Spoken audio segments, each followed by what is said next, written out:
Vincent Moretti and Samuel Red Caruso didn't just break the law, they rewrote it. From the shadowed streets of Chicago to the secret backrooms of New York, they built empires fueled by fear, blood, and endless ambition. Every deal they made, every rival they eliminated, brought them closer to absolute power and closer to a fall no one could escape. In the early decades of the 20th century, America was a land of opportunity, but also of harsh realities. Cities grew faster than anyone could manage. Streets overflowed with immigrants searching for work, and the promise of prosperity drew millions into crowded tenements and factories. Amid the noise and chaos, the first seeds of organized crime quietly took root. What began as small-time thefts, pickpocketing, and underground gambling slowly evolved into something more structured and deadly. Young men with few options on the streets realized that fear could be as powerful as money, and that a well-timed act of violence could open doors that talent or education never could. These early criminals were not born with power. They built it meticulously through a combination of daring and cunning. They watched the world carefully, understanding that law enforcement was scattered and under-resourced. By targeting weak points in the system, they began to expand their influence. Alleyway fights and small-time robberies were only the beginning. Slowly, they started to form networks that spanned neighborhoods, connecting with corrupt officials and other criminals who shared similar ambitions. The street corners that once held petty disputes became strategic points for control, where alliances were made and rivals were eliminated quietly. The transformation from street hustlers to empire builders did not happen overnight. Each step was calculated. A small success in gambling or theft led to more audacious schemes, and with every victory, confidence grew. These men understood the psychology of fear. A reputation could protect more than a weapon ever could. Rumors of brutality spread faster than police reports, and soon entire blocks of the city were influenced not by law, but by intimidation. Families, business owners, and even other criminals learned quickly that crossing these emerging figures could result in ruin. By the 1920s, the landscape of crime had changed entirely. The leaders were no longer content with small operations. They had begun to see the possibilities for enormous wealth. They observed the weaknesses of society and exploited them relentlessly. Immigrants struggling to survive were often recruited to handle risky tasks, while the leaders remained shielded behind layers of secrecy and loyalty enforced through fear. Violence became a tool, not just for profit, but for maintaining control. Those who challenged the rising figures often disappeared, their absence a chilling reminder of the stakes involved. Even at this early stage, it was clear that something new was emerging, an underground world where law, order, and morality were secondary to ambition and power. The foundations of modern organized crime were being laid on these crowded streets, fueled by desperation, opportunity, and a ruthless willingness to do whatever was necessary. These men were not content with fleeting victories. They were building dynasties, and each small crime was a brick in the empire they imagined. In the shadows of factories, tenements, and alleyways, a new force was rising, one that would one day command cities, corrupt governments, and challenge the very idea of justice itself. The streets whispered warnings, but few dared to listen. The story of these early gangsters is a story of survival, ambition, and the dangerous allure of power. It is the beginning of an era defined not just by crime, but by the extraordinary lengths humans will go to claim control over a world that often seems indifferent to their struggles. Their rise from shadows to influence set the stage for the violence, corruption, and audacious schemes that would define America's criminal underworld for decades to come. The 1920s brought with them a new kind of opportunity for those willing to break the law on a grand scale. When the government passed Prohibition, banning the manufacture, sale, and transportation of alcohol, it inadvertently handed a golden key to the underworld. What had once been small-time bootlegging and illegal taverns now became a nationwide business worth millions. Gangsters, many of whom had started in the shadows of crowded city streets, suddenly had access to a product in high demand. Every speakeasy, every hidden bar, and every shipment of liquor represented not just money, but power. The stakes were higher than ever, and those who dared to defy the law could become legends or vanish overnight. Bootlegging operations expanded with astonishing speed. Criminal leaders built complex supply networks, sourcing liquor from hidden stills, corrupt breweries, and even international suppliers. Their operations were protected by layers of enforcers and informants, ensuring that rival gangs or police forces could rarely intervene successfully. Streets that once witnessed petty crime now saw organized, calculated violence designed to intimidate anyone who stood in the way. Gangsters learned quickly that a single act of ruthlessness could guarantee control over entire neighborhoods. Bodies found in alleyways or floating in rivers became grim warnings, reinforcing the unspoken rule that the streets were theirs to command. Money flowed freely, and with it came influence. Politicians, law enforcement officers, and judges were soon quietly accepting payments in exchange for protection. Bribes were written off as necessary expenses, and corruption seeped into every level of government. Entire police departments could be bought or intimidated, allowing gangsters to operate almost openly. Public outrage existed, but enforcement was sporadic and weak, leaving cities effectively under the control of criminal empires. The combination of wealth, fear, and political influence created a dangerous illusion of invincibility, where those at the top could operate with near impunity.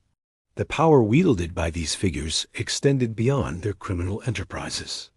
Neighborhoods and businesses were forced to pay for protection, creating a culture of dependency that blurred the lines between legitimate and illicit authority. Workers' unions, shipping docks, and even entertainment venues came under their sway. Gangsters were no longer mere criminals. They had become kingmakers, deciding who could succeed and who would fail. Their influence seeped into daily life, shaping cities in ways most citizens could barely see, but always felt. Yet this rise was not without danger.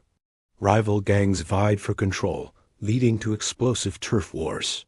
Entire blocks could be destroyed in the struggle for dominance, and alliances were fragile at best. Even trusted partners could betray one another for the right price, making every day a test of loyalty and cunning.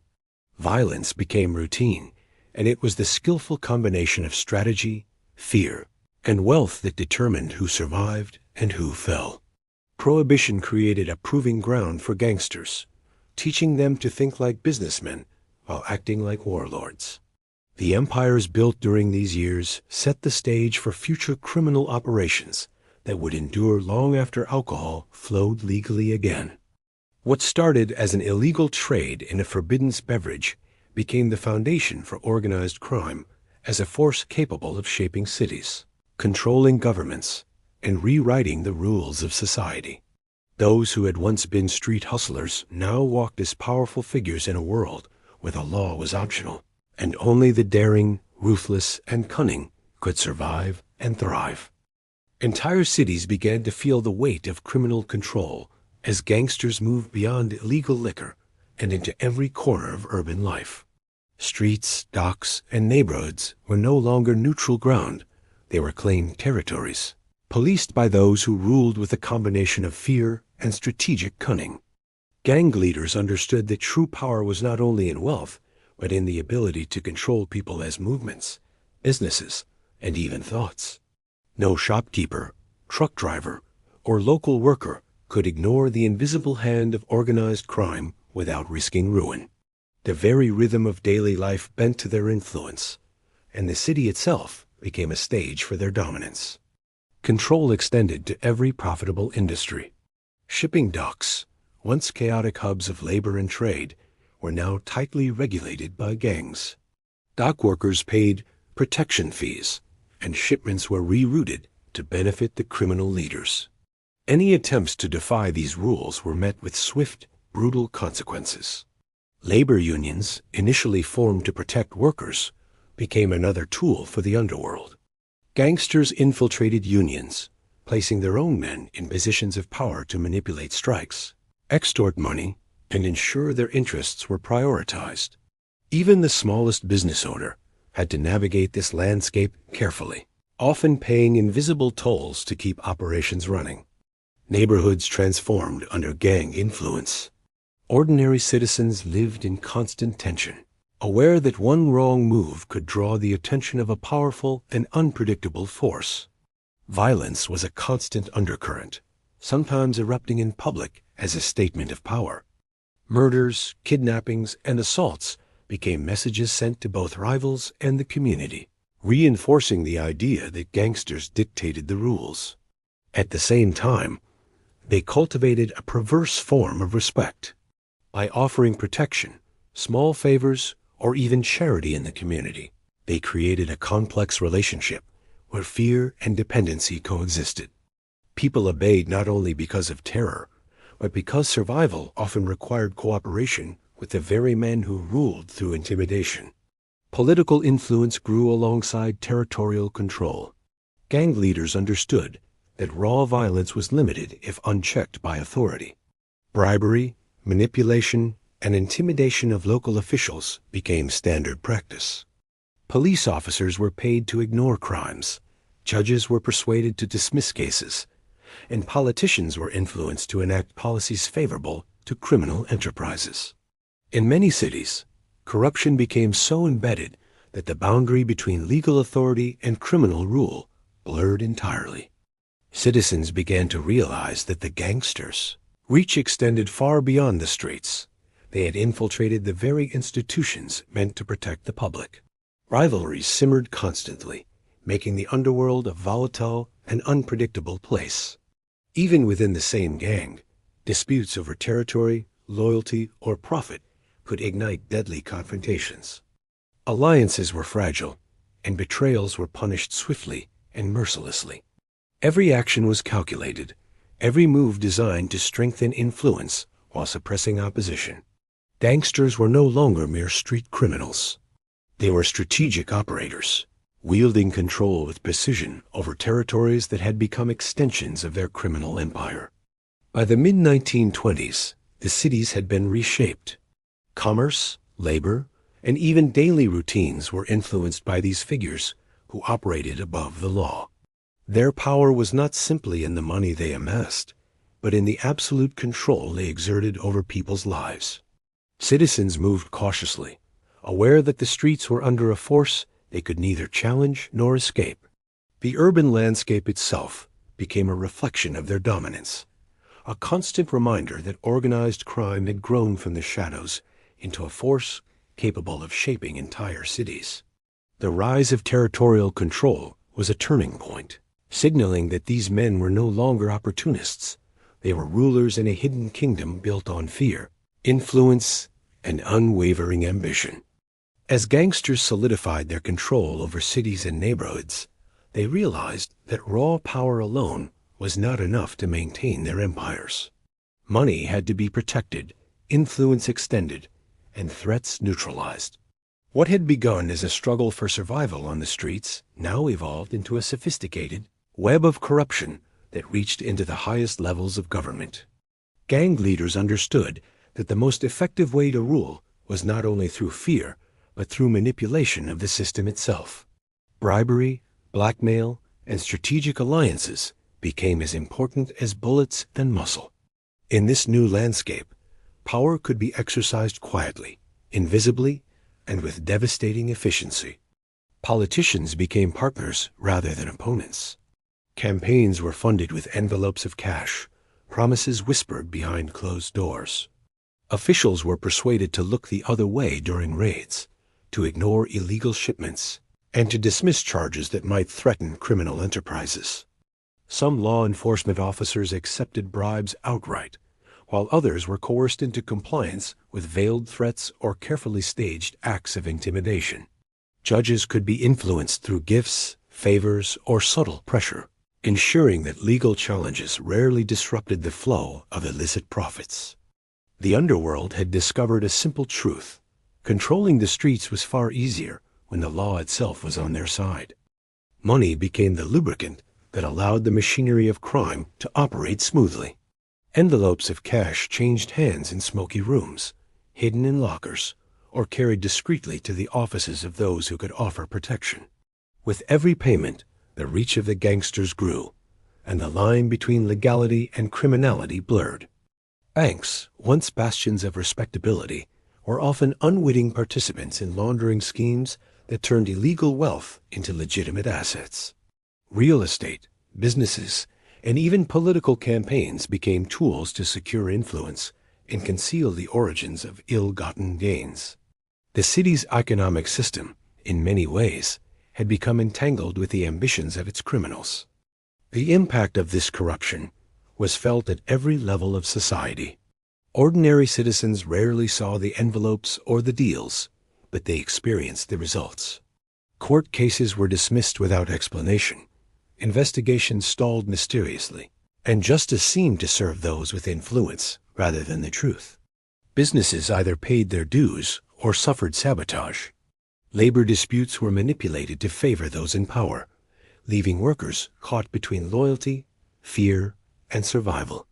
It was a society quietly governed by hidden hands, where appearances masked a complex structure of control, and where law and order were conditional rather than absolute. Even rival gangs were forced to recognize the power of this network. Open violence was risky, but corruption offered a way to negotiate territory, divide profits, or ensure survival without bloodshed. Alliances could be brokered through money and influence rather than threats, creating a subtle, invisible order that was just as effective, if not more so, than guns and intimidation. Yet the very sophistication of this web also made it fragile. A single betrayal, a misplaced payment, or an ambitious outsider could unravel months of careful planning. The rise of this system marked a turning point in organized crime. Fear alone was no longer sufficient. Influence, secrecy, and manipulation had become the pillars of power. The underworld was no longer a collection of street-level criminals. It was a deeply embedded force that shaped law, commerce, and daily life. Cities had become chessboards, with gangsters as players moving both openly and in shadow, each decision calculated to protect wealth, expand territory, and secure dominance. The web of corruption that spread across politics, law enforcement, and business ensured that the most dangerous men in America were not just feared, they were untouchable. As gangsters expanded their empires, the most dangerous threats often came from within. Fragile. Partners who had once shared victories could quickly become rivals, driven by greed, jealousy, or a desire for more power. The very men who had built empires together began to eye one another warily, knowing that a single betrayal could mean the difference between survival and death. Loyalty was transactional, and the rules of friendship and honor were often irrelevant in the pursuit of dominance. The streets became theaters of paranoia. Leaders constantly watched their closest associates, scrutinizing every decision, every interaction for signs of disloyalty. Minor mistakes were amplified into evidence of betrayal, and whispers could trigger deadly consequences. Former allies were eliminated not because of immediate threat, but because suspicion alone was enough to demand action. Gangsters understood that hesitation could be fatal. Decisiveness, even if brutal, was a form of self-preservation. Executions were staged publicly or left as silent warnings, signaling to others that no one was untouchable. Fear within the organization became as potent as fear directed at outsiders. Internal conflicts also arose from the distribution of wealth. Money, the lifeblood of the empire, was never evenly shared, and resentment grew among those who felt overlooked. Ambitious underlings saw opportunities to seize power, plotting quietly while maintaining outward loyalty. Rival factions formed, and secret negotiations took place in the shadows, often leading to violent confrontations when plans were discovered. These power struggles weakened the cohesion of the gangs, making them vulnerable to rival groups and law enforcement, even as they appeared invincible to the outside world. Family ties, once thought to provide a sense of security, were also tested. Brothers, cousins, and close friends became rivals when profits and influence were at stake. In many cases, the desire to rise above one's own mentor or kin resulted in acts of extreme betrayal, sometimes culminating in murder. The very networks that had allowed gangsters to rise now threatened to destroy them from within. Each decision carried immense risk, and even a single misstep could ignite a chain reaction of violence and retribution. The combination of fear, greed, and ambition created an unstable empire. While gang leaders projected strength to the public, internally they were constantly calculating, second-guessing, and preparing for potential attacks from those they once trusted. Secret meetings, coded messages, and hidden enforcers became necessary to maintain control. Even the most loyal lieutenants were never fully secure. Suspicion alone could seal a fate. The internal war of attrition was relentless, shaping the culture of organized crime into one where betrayal was expected and survival depended on foresight and ruthlessness. By the mid-1920s, it became clear that internal strife was both a symptom and a driver of the underworld's evolution. Violence was no longer only a tool for controlling cities or eliminating rivals. It was also a method for maintaining internal order, a reminder that even those at the top were never safe from ambition, jealousy, or suspicion. The empire could appear invincible from the outside, but the cracks within threatened to undo decades of careful planning. In the underworld, power was never guaranteed, and loyalty was fleeting. The most dangerous enemy often lived not across the street, but in the room beside you, waiting for the perfect moment to strike. Public outrage against gang violence and corruption finally reached a tipping point. Cities that had long tolerated the hidden rule of organized crime began demanding action. Murders, kidnappings, and brazen acts of theft had become impossible to ignore, and citizens pressed their leaders for solutions. The government, once slow and reactive, began to mobilize special task forces, assembling teams of investigators, detectives, and federal agents determined to dismantle the criminal networks that had operated with near impunity. For the first time in decades, gang leaders faced the very force they had worked so hard to manipulate and evade. The strategy shifted from chasing street-level criminals to following money and influence. Investigators realized that the key to dismantling these empires was not simply to arrest enforcers or small-time operators, but to expose the leaders who pulled the strings. Meticulous attention was given to financial records, hidden assets, and the complex web of transactions that had allowed gangsters to launder money and bribe officials for years. Bank accounts, real estate holdings, and even seemingly legitimate businesses were scrutinized, revealing the full scale of corruption and greed. By tracing the flow of money, authorities could link crimes across decades, exposing patterns of manipulation that had previously gone undetected.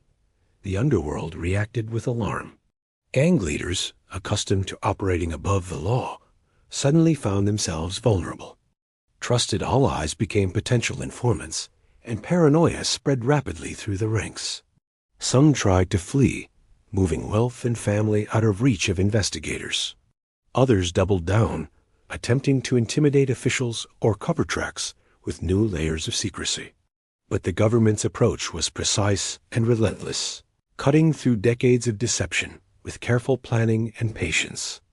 The empire that had seemed untouchable now faced an unprecedented assault from a system it had long controlled. Public trials became spectacles, revealing the extent of the underworld's influence and shocking citizens who had never understood how deeply corruption had penetrated society. Judges, politicians, and police officers were implicated, along with gang leaders themselves. Witnesses were protected, evidence was presented, and a picture emerged of a criminal network that had reshaped entire cities for profit and power. The trial served a dual purpose, punishing the guilty and demonstrating that no one, no matter how powerful, was beyond the reach of justice. Even as arrests were made, the underworld's internal tensions worsened. Leaders who once projected confidence were forced to negotiate, betray, or flee. Allies turned against one another, seeking to protect themselves or salvage what remained of their wealth. The combination of external pressure from law enforcement and internal distrust caused cracks to widen rapidly.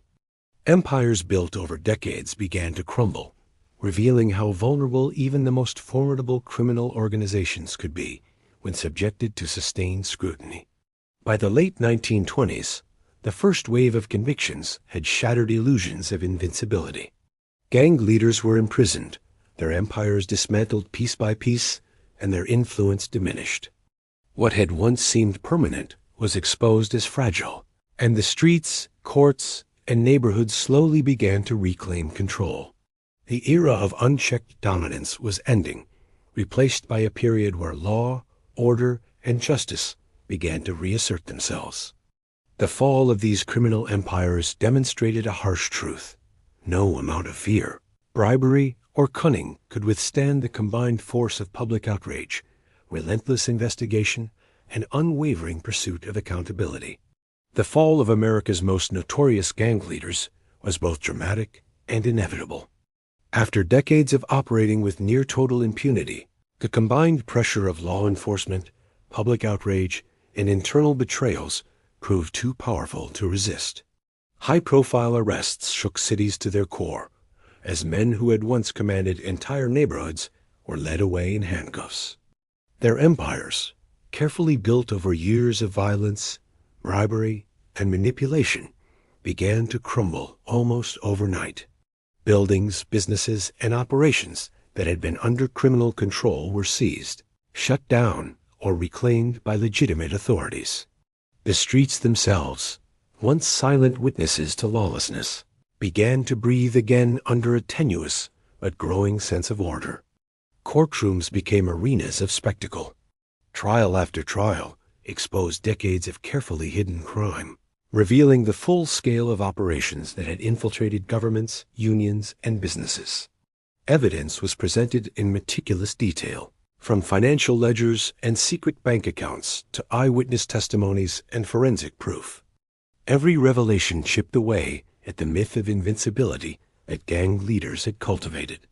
As the public learned of the depth and breadth of criminal manipulation, shock and fascination mixed with a sense of relief.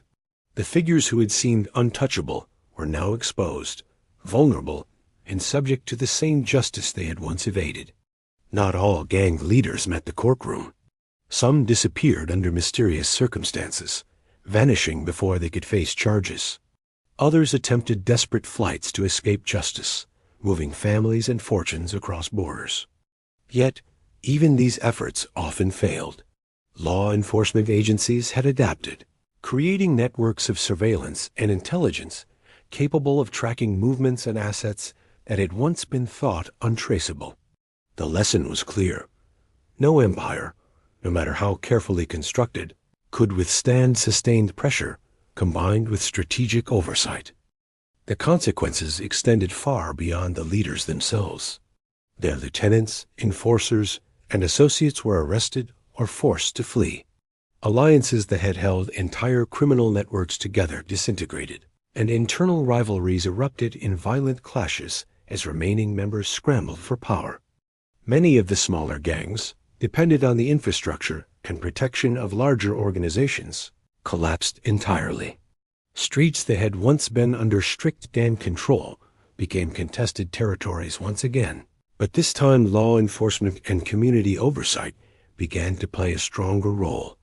The cities were slowly reclaiming control, piece by piece, though scars from the era of dominance remained visible. The fall of the gang leaders also left a cautionary legacy. Communities, politicians, and law enforcement learned that unchecked greed, corruption, and violence could take root and fester for decades. The stories of ruthless ambition and betrayal became warnings not only of the consequences of crime, but of the fragility of power built on fear and deception. Money and violence could elevate men to positions of immense influence, but those same tools could never guarantee loyalty, safety, or longevity by the end of this era. The criminal underworld had been fundamentally transformed. Those who had once ruled through terror and manipulation were either imprisoned, dead, or disappeared, leaving behind lessons that would shape future approaches to crime and justice. The era of the untouchable gangster had ended, replaced by a society striving, however imperfectly, to restore balance and reclaim the streets from the shadows of violence and corruption. The fall of these men was a definitive turning point, proving that even the most powerful criminal empires could not escape accountability indefinitely. Even after the most notorious gangsters were imprisoned, killed, or vanished, their influence lingered in ways that were both visible and hidden. Cities still bore the scars of decades of criminal control neighborhoods, reshaped by fear, businesses tainted by past extortion, and communities accustomed to navigating life under shadowy rulers. The physical and psychological impact of their dominance remained embedded in the urban landscape, a reminder that power achieved through violence and corruption left lasting traces long after the perpetrators were gone. Streets that had once been quiet battlegrounds still carried the memory of lawlessness, and residents carried the lessons learned in survival and compliance. The legacy of these gangsters extended beyond the streets. Their manipulation of political systems, law enforcement, and economic institutions exposed vulnerabilities in governance that persisted for years. Officials who had accepted bribes or turned blind eyes were often replaced, but the culture of compromise and corruption had already demonstrated how fragile institutional integrity could be when confronted with wealth and intimidation. Citizens began to demand more accountability, and new policies were introduced to prevent the reemergence of unchecked criminal influence. In this way, the gangsters' rise and fall indirectly strengthened the rule of law, leaving behind a society more vigilant and aware of the dangers of concentrated power in the wrong hands. Culturally, the stories of these criminals became part of America's collective consciousness. Newspapers, books, and later films chronicled their daring, brutality, and audacity. The figures who had once inspired fear also inspired fascination, as society tried to understand how ordinary men had achieved extraordinary dominance. Their lives became cautionary tales, illustrating the consequences of ambition, unrestrained by ethics or law. Young men and women learned, through whispered stories and sensationalized accounts, that power built on fear and deceit was temporary, fragile, and often self-destructive. Despite their fall, the underworld they had shaped continued to influence criminal activity for decades. The methods, networks, and strategies they developed became blueprints for future generations of organized crime. Smuggling routes, methods of bribery, and systems of intimidation were passed down, adapted, and refined. The empires themselves may have crumbled, but the knowledge of how to operate within the shadows remained a powerful inheritance. In many ways, these gangsters had transformed crime into a structured, strategic enterprise capable of challenging society at multiple levels, a dark legacy that persisted even as the men themselves were gone. Perhaps the most enduring impact, however, was the lesson about human ambition and vulnerability. These gangsters had demonstrated that with cunning, ruthlessness, and a willingness to exploit every opportunity, it was possible to rise from obscurity to control entire cities. Yet, they also proved that empires built on fear, betrayal, and greed were inherently unstable. The higher one climbed, the more precarious the position became, and no amount of money or influence could protect against internal betrayal, legal action, or the eventual shift of public sentiment. Their stories remain a stark reminder that power, when pursued without restraint or morality, carries both allure and inevitable peril. The era of America's most notorious gangsters ended with their removal from power, but their impact continued to shape the cities they once ruled, the institutions they corrupted, and the society that witnessed their rise and fall. Blood money had built their empires, but it had also guaranteed their destruction. The lessons they left behind became warnings etched into history. Ambition unchecked by conscience can achieve astonishing heights, but it always comes with a cost And often, that cost is far greater than anyone could anticipate. The story of their power, violence, and ultimate downfall serves as a reminder that even in the darkest corners of human ambition, justice eventually finds a way.